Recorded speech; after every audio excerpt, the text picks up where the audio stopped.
All right, welcome into the Daily Fix as yes, the Chiefs move on and the Bills move on. We have the matchup in Arrowhead from the divisional round weekend in the AFC. Bills coming to face the Chiefs again in the playoffs for the fourth time to get to the Super Bowl. The Eagles, they win, and then the story, I'd say, of the weekend, the Washington Commanders behind Jaden Daniels getting. So a lot to get to this week, fun times, and I'm telling you, you can join us every day right here, 12 Central Standard Time. This is the Daily Fix with me, your guy, Ron Hughley. Also, right there in that beautiful little box where he rightfully belongs. Steve, say hello to the people. Hi. There it is. There it is, Stevie C. There it is. Listen, man, however you're taking us in, we certainly appreciate you. Whether you're on YouTube, whether you're on IG, whether you're on Facebook, however you're taking us in, Twitter, we appreciate you. Though the one thing I do need you to do, if you have not done so, you know the drill. If you're here every day, please head to our Foolish Club Media, our YouTube channel, Foolish Club Media. Like and subscribe, and especially on a week like this where we are giving you all kinds of content. We did a pregame show on Saturday. I'm certain we will do something like that again on Sunday. We've got Veach season coming up soon. We've got Brian's World coming up soon. We've got Show and BK. We're here every day. Post-game show with Serta and Rocky. Like and subscribe so you can be a part of all of this. All right, not going to hold you too long as we'll get through it. Lamar. Whoo! We knew early you were going to be the talking point, but I think I want to answer the question in a little bit, Serta. Did this change the narrative about him in the postseason? We'll talk about that. How about that Sack Nation? We called for it last week, and my goodness, did we see it. But I want to start here, Steve. Let me get my 2 minutes, boss. We saw the Chiefs' greatness on full display. And I think one of the great parts about the Chiefs are they have so many different sides and so many different little elements that shows their greatness. And you can compare it to others, and it comes out even more. And I think what we saw on Saturday was, Steve, what letter grade would you say the Chiefs played? Like, what kind of level of game would you say the Chiefs played if you gave A, B, C, D, F? What level would you say? I would say it was like a C performance. I would agree. I like this is a level of greatness. Serta, we agree. C. They walked out there with a C performance against a team that just blew out the team that finished second in the AFC West and the team that was kind of rolling, the Chargers. They brought a C game out against that team that has a really good defense. Serta, they won by 2 scores. The C game out, they won by 2 scores. They were outgained by 120-plus yards. They didn't turn them over. They weren't particularly good stopping the run. That's probably the most rush yards I've seen the Chiefs defense give up in years. They didn't do a good job running the football. They weren't great outside of Kelsey in the passing game. They gave up more than I think they should have in the passing game. They couldn't. C.J. Stroud was running. They, like I said, didn't force any turnovers, and they won by 2 scores. And so much so they said, hell, we'll give you 2 points as well. We'll slide in 2 points. That, to me, is an element of – they lost the time of possession, which they generally win by almost 10 minutes. They won by 2 scores. Like that is just an element, just highlighted there of what. Now, I don't think they can play this way the rest of the way out. I don't think they can play a C-level game and beat Buffalo or whoever if they're so fortunate to advance past Buffalo to get to the Super Bowl. I don't think they can do that. But it just shows what they can do to a team. That was one of the – and I watch and cover the Texans. That was one of their better offensive performances, up and down the field, just numbers wise. They scored 12 points. 12. Yeah. Like it just shows the level of greatness. You can go and beat playoff teams in the divisional round to get to the AFC Championship game with your C-level game.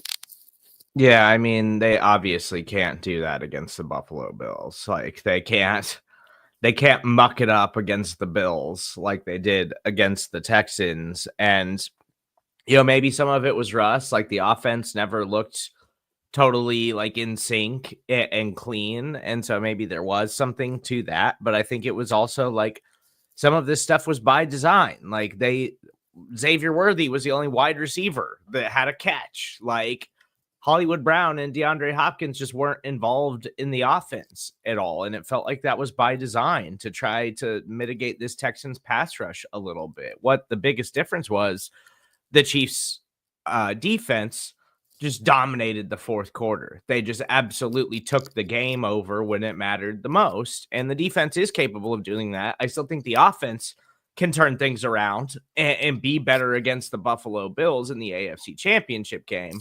But they have to play much better to take down this Bills team. Yeah.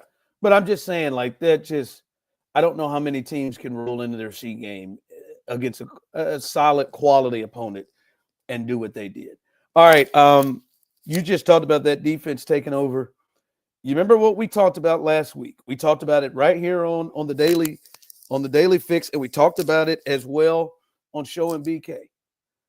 I was a little disappointed in what the D-line, get it out, baby. I was a little disappointed in the front seven, the pass rush in the previous game against the Texans, because they were okay, right? They had 2 sacks. One of them was Stroud run out of bounds himself. And there was a couple of pressures that led to at least one of the pressures that led to a McDuffie pick, but it wasn't constant, and it wasn't as good as I would expect the Chiefs D-line and front seven and Spags blitzes to be able to put pressure on the Texans offensive line, which is awful, and they're in the worst part of their team. And we said we need to see them being a difference. And sort of for me, I know how great Kelsey was. I know how some people want to make the officiating the biggest thing. But to me, the biggest thing in this game was the Chiefs' pressure was unable to be handled whatsoever whenever they wanted it. It could be a 4-man rush. It could be a blitz. It could be a 0 blitz. It didn't matter. Whenever they wanted or needed to get to the quarterback, they did, to the tune of 8 sacks. Could have been a couple of more if they weren't held. There was one pass to Nico Collins where it was 2 holds right as they were about to get to the quarterback at the same time. Didn't matter. Could have been more. They must have hit him 15, 16 times. That is what we needed to see. Chris Jones talking about Sack Nation and stuff. That is it. That's what it needed to be. And they dominated the whole way. 4 sacks on the final drive. George Karlaftis going off. I knew that Blake Fisher couldn't handle anybody over there. And it is not like the Texans gave a ton of help. The very first one, 3rd and 8, Chris Jones slides off one-on-one with Blake Fisher on 3rd and 8, and they give him no help. Craziness. The Chiefs' defensive line, front seven, I mean, the blitz packages, because Reed was back there. Jalen Hicks was back there. Jaden Hicks, was back there. Nick Bolton was back there. It was amazing. And hell, George may have gotten paid off that puppy. It was 6 different Chiefs had a sack in this. Shamari Connor, we'll get on him later this week, but he got one. Yeah, he got one. Fought through a hold and got one. Felix got a sack. How about that? Big Felix, he beat George to the or Turk Warden to the punch. Turk Warden got him one. Like it was just complete and utter dominance by the Chiefs. Crazy, right? Omenahue got one. Chris Jones had one. George had 3. Turk Warden had one. Felix had one. I mean, good God. Mike. It was the kind of defensive performance that, like, that's the stuff that, like, when you talk about, like, fans of defense, like, that's the kind of stuff you want to see from your defensive line. Just, like, complete and utter dominance. And they're going to have their hands full against the Bills. We'll obviously cover all that this week. But, like, the Bills' offensive line is much better than the Texans' offensive line. But that's the kind of performance we expected from the Chiefs when they played the Texans in the regular season. So that's exactly how they should have played against them in the playoffs. And the defensive line is the reason that the Chiefs won this game.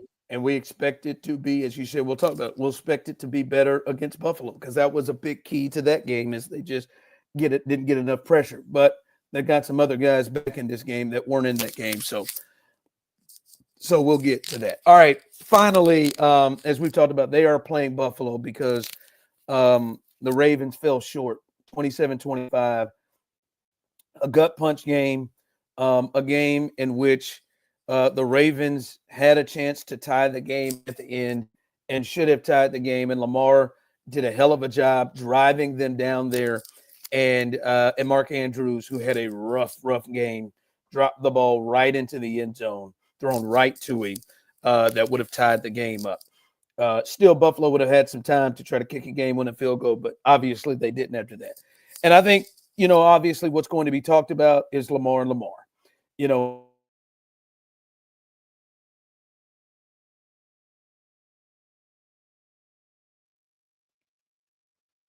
Froze a little bit. I got you. And I'm asking myself, sir, that did his postseason performance help change the narrative at all?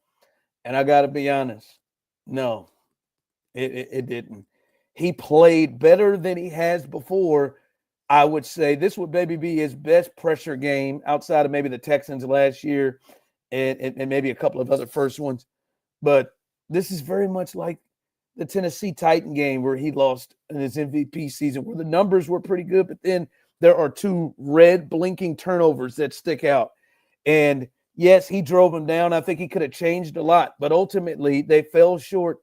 And a big one is he throws an awful interception early, and then he has an awful fumble. Just put it away and go down. And no, both of them directly turn into scores, and I think maybe even touchdowns. Right. And you look at it, man, his legs weren't a big deal. I think he had like under 4. CJ Stroud rushed for more yards than him. He had like 30-something yards in this game. And yes, other parts failed him in this thing. Mark Andrews definitely. Derrick Henry had some drops. There were some other drops in this game.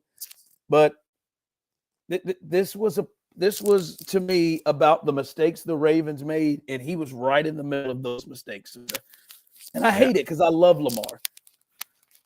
I love Lamar too. And this was brutal to watch. Like, Mark Andrews not hanging on to that game tying 2-point conversion was just like devastating for like how I feel about Lamar Jackson as a player, because he is a special player. He is like an all-time great quarterback that has fallen short time and time again in the postseason. And some of that is on him because of the turnovers once it comes into the playoffs. But some of that is the guys around him that are supposed to be great too.